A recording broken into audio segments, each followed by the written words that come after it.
It's the fastest growing demographic entrepreneurially. We outspend, over index on beauty buying. We, what is it, spend 9 billion according to Nielsen every year annually on beauty. But if you count all, that's US economy. But if you count all the stuff you buy from Alibaba and all of other places, it's upwards of like, I think it's up like 50 billion. Like we really, really outspend. Black women are the most educated Yes. demographic in the country. I mean, they're talking about now trying to brand, DEI and then away from action. Anytime you see a black successful person, they talk when they got that some kind of like set aside book. No, she's the most educated. Bow down to respect. Bow down to respect. When you got people in the cabinet who are so not qualified for the position, and they get there just because they're white males, mediocre white males, pull it out, not here for them. So been thinking about that, right? Because I love these conversations and understanding we outdex, we over index, we outspend, we are the most educated, we are the trendsetters, and we're building brands and we're building them in spite of, right? In spite of lack of resources, because I know there was a pandemic that happened and it appeared that all these brands were getting all these dollars with all these pull-ups and pledges and commitments, and everybody didn't get that money. And if they did get it, it was 5,000, 10,000. And that's really not a lot to move the needle on the work that you're doing, and you're really building institutions. And then coming back to Corey, you talked about ownership. Like those are recurring themes. And you're in your history of building retail and helping brands get into spaces like Cosmopolitan, which is huge. Like to get a brand to like a black brand to be able to actually display and present and showcase. That's amazing. And then so my question then comes back to this rebuilding the Black beauty industry, right? Because even here I see that we're scattering. I know there's this Powerhouse Pavilion and there's a Black beauty entrepreneurs, but we're even scattered as Black brands in the space. So does it feel like at one point where somebody's talking about we need to be in one space and somebody else is like, I want to be where everyone else is? How do we have this middle ground where we have a stronger or a new blueprint for success in the Black beauty industry? That's a really issue question. And again, I go back to like benchmarks and models. There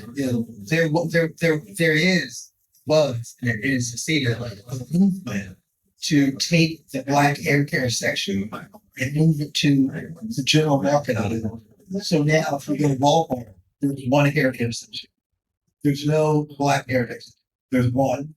What that means, application and execution. There are less brands, less choice. And when I go back, the power behind that was not thinking about their brother. They were thinking about themselves. So to answer your question, going back to sort of how we do this, it's recognizing. Should we be in a Black space? Should we be in a white space? I think we should be in any space we want, but then when we're in that space, how we move in that space, who you are in that space, the authenticity, the integrity, the knowing that I'm in a space, but I have qualified people. I'm not saying behind me that may not be here. I'm just saying not to get your own, but when you get your own, make sure you go back. Harriet Tubman went back. She didn't say. She went back. And that's what's not happening. We have very successful people create programs to do the rank and file. We're not pulling this up by the bootstrap. And we're not taking ownership of the ground level, the grassroots level. I live in Harmon. I live in like to say, the historical part of Harmon. But when you go to other sections, it's like, hey, come on now. This is not Harlem. And it has gotten to a point where I can go over. I'm not here to talk real estate, but I will say that if we sleep at the wheel, someone is waiting to take what we have through gentrification, through co-opting our space. So now they took the Black hair care space and that space now is occupied by another section, something else. Someone else is getting their chance. You got to do that. That's the bottom line. Give you guys something to think about. Why do we even need a retailer? I know you didn't hear me, so I'm gonna repeat it again. Google in how many black hairdressers and barbers there are in the United States. When you get an opportunity, just Google that in.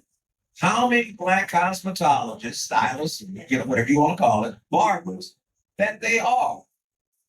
If they were loyal to the manufacturer, you would need a retailer. You understand what I'm saying?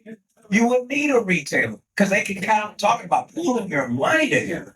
Okay, that's one of the best ways that you can ever think about pooling your money together if you were supported.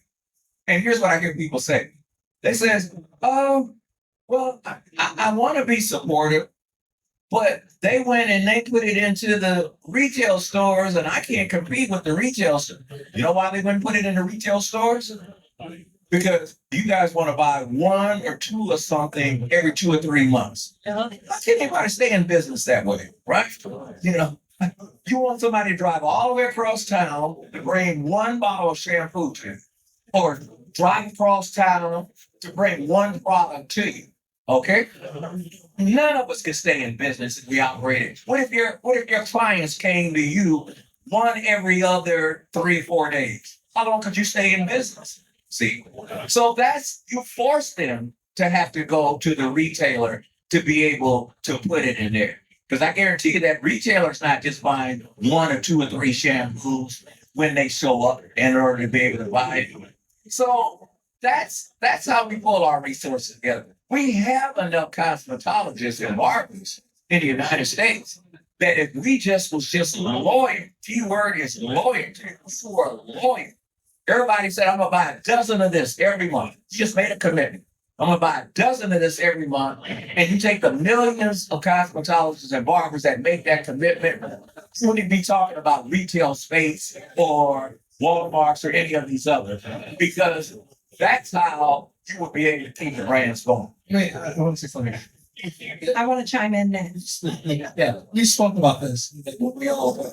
Something happened with the natural hair movement. I used to run Design National. I was at L'Oreal. When I ran Design, 72% of my sales came from the Design business and relaxer. Today, relaxer is about less than 20%. I don't know the numbers.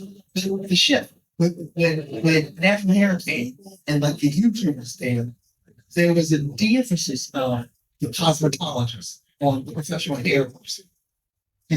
You couldn't get designing product unless you were designing certified stylist and designing certified salon. So at this show, when L'Oreal purchased designing, we did IBS. We had a whole fashion. We bought like the bottom of the closet here. They never seen it like it. And I dressed my team for a couple of things here. I put on red blazers. And black people were like, "Who do you think they is wearing these red blazers?" By the end of the 3 days, they were like, "Can I buy that red blazer? Where can I get that red blazer?" Because we came correct. So something happened. Oh, Dave! Yeah, come on, man!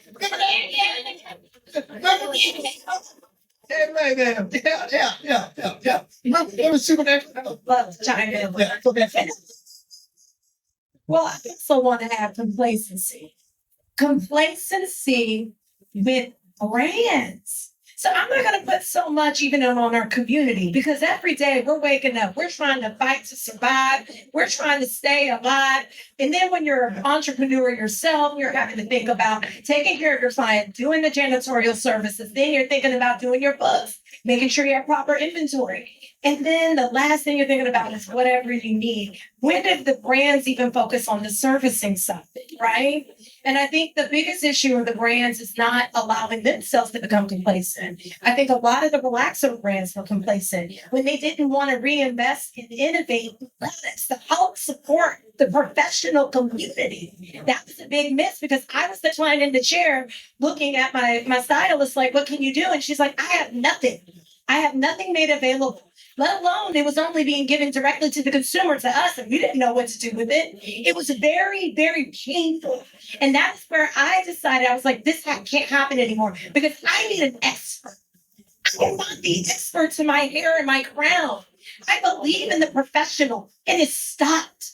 And I refuse for it to stop. And I think what it needs in terms of legacy businesses is starting to stand up and make sure that the products you provide have meaning and purpose. Sorry, I got passionate there, but it's just like, those are the things that need to happen. And even then, we hear some of the challenges with distributors. We are perfecting our system. We're learning that we need to do better with our services inventory. So now we even have developed a system where somebody reaches out to you on the phone. Are you needing your order again?